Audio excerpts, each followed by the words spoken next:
Introducing the new Aston Martin DB11 Volante. It costs £160,000 and is the sportiest open-top model in the current lineup. Under the bonnet sits a 503 horsepower 4-litre twin-turbo V8 from AMG, and in just 15 seconds you have one of the most handsome-looking convertibles on sale.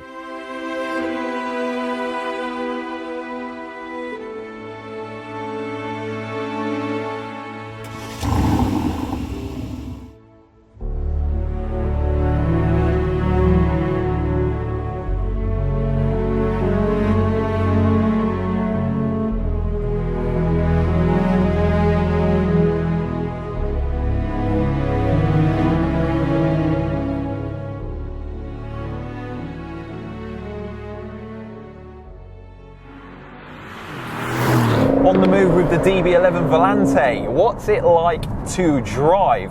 Well, there's so much to talk about. The fact that this thing's got the 4-litre twin turbocharged V8 coming straight from AMG, but there's a lot more differences to this engine than what you think. The calibration and the software and the way it delivers its power, in fact the way it delivers its noise, is very, very different. It's not something that's just been straight lifted from AMG and slotted into this. It's unique to the Aston Martin.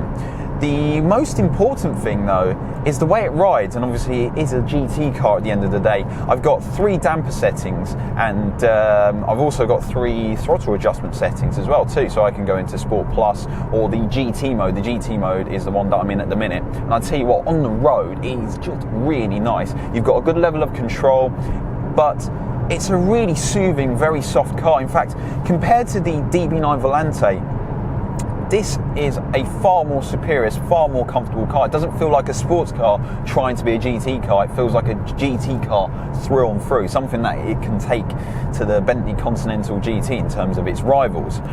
But I've left it all in the GT mode at the minute, and what I love is the fact that you can change it about. So if you want the really sharp throttle response in Sport Plus, you can just play it about on the steering wheel, and it's very easy to get your hands around it. Normally you get loads of buttons on the steering wheel, but this is actually not too bad. If I want the sharp throttle response, I just hit Sport, and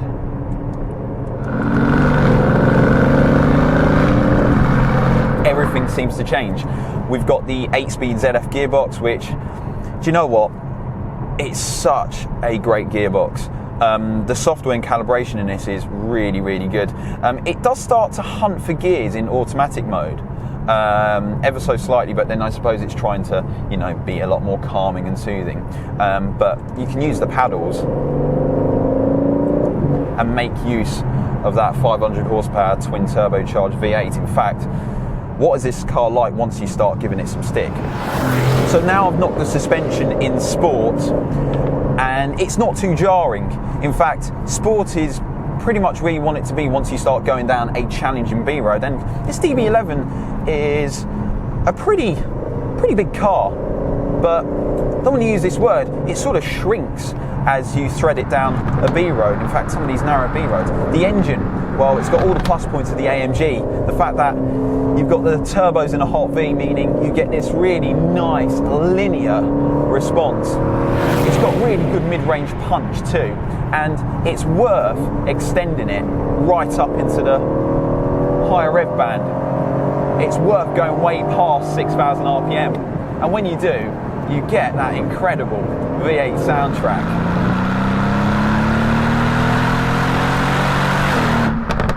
But again, I keep coming back to how well damped the suspension is. Aston Martin have really got the knack of it in terms of, well, it just feels like it's been developed for the UK. Well, then it is a UK developed car.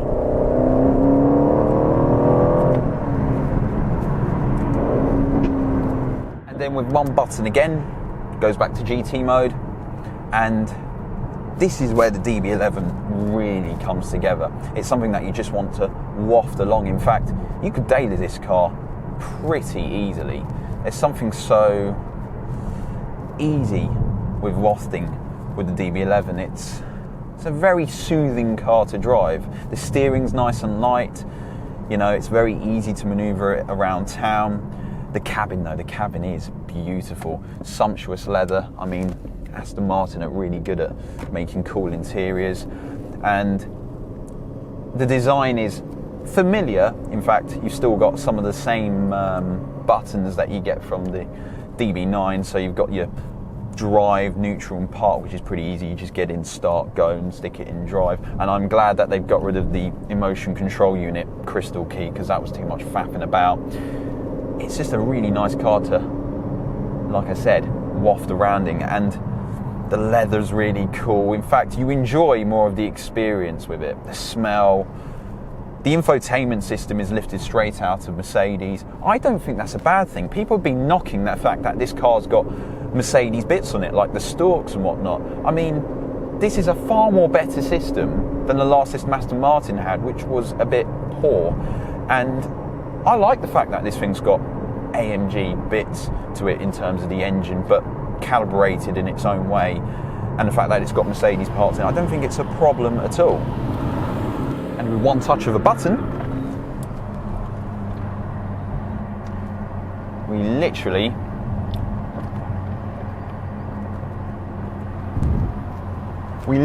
have the roof down. So instantly what you hear is that V8 soundtrack, and it gives a different element of the driving experience. The one thing that's also pretty impressive is with the strengthening beams with this car, you don't get any of that flex or shimmies if you hit a really hard bump. It seems like the suspension copes with all of it, but the sensation of driving, I'm coming back, it's a bit like the last video we did with the 124 Bath. Once you have the roof down, the elements of the air, the noise, it has two sides to it. I think it's more enjoyable to waft around in it than it is to drive it brisk. But then you can drive it brisk, and you get to hear the V8 soundtrack.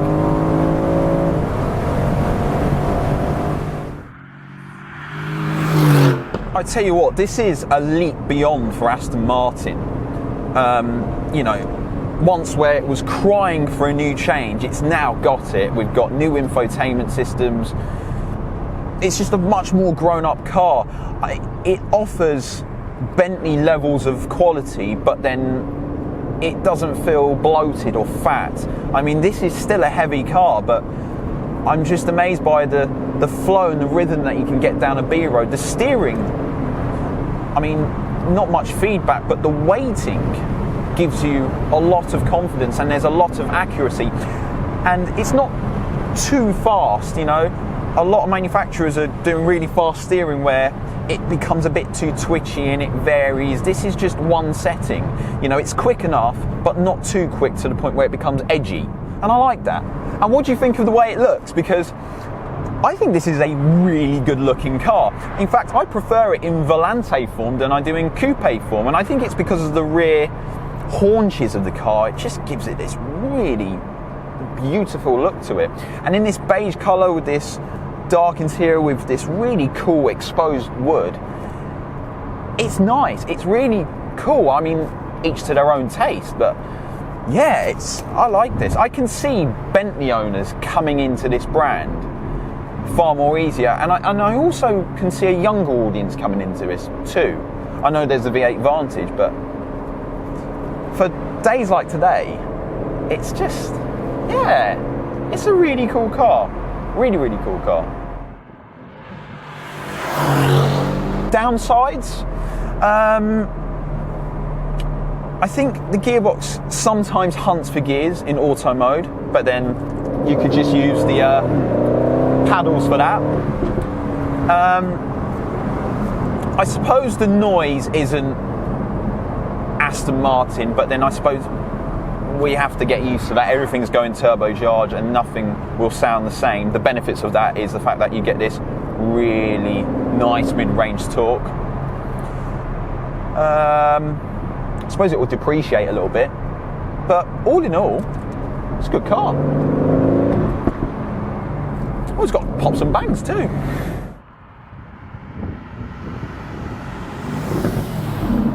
So at 150 odd grand, where does this leave you with? Well, you've got the Ferrari Portofino, which I haven't driven.